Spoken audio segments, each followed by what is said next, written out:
This is John Groves coming to you from St. Charles, Missouri, where I'm now visiting family.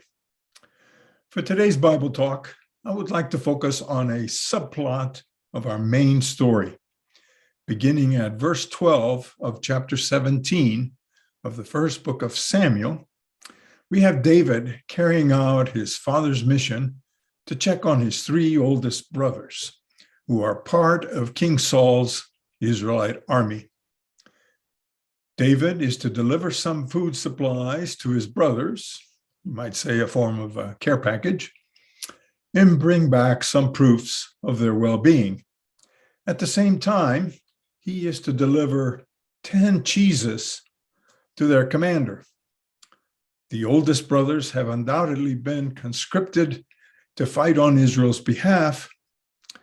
Jesse, their father, considers that a lavish gift of food to the commander will help ensure the children's safety.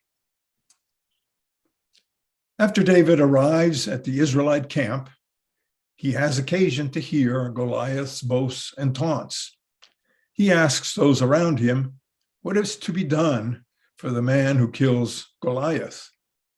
Now Eliab, David's oldest brother, overhears David's conversation and asks David, "Why have you come down?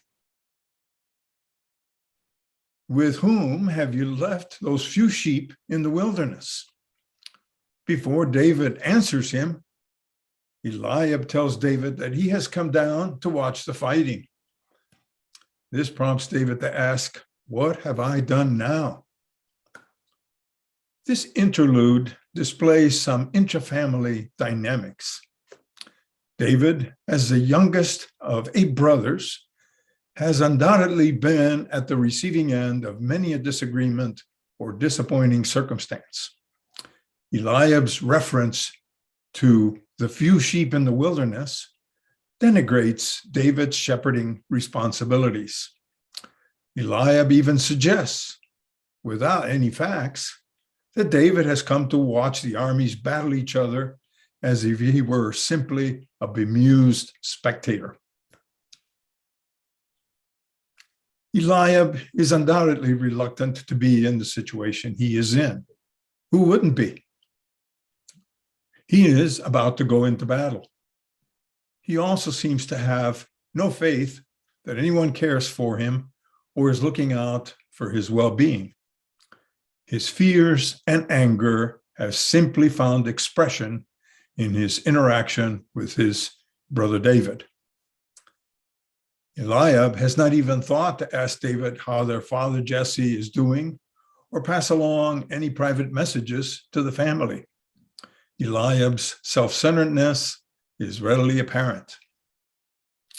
Here, we can take a moment to ask, what is the source of Eliab's discomfort?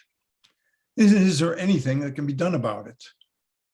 No doubt, Goliath's boasts and taunts have affected him as they have the rest of the Israelite army. David, in turn, is prepared to meet Goliath one-on-one and put an end to Israel's humiliation. The contrasting outlooks and attitudes between the oldest and youngest of Jesse's sons is noteworthy. And just what it is that separates the two?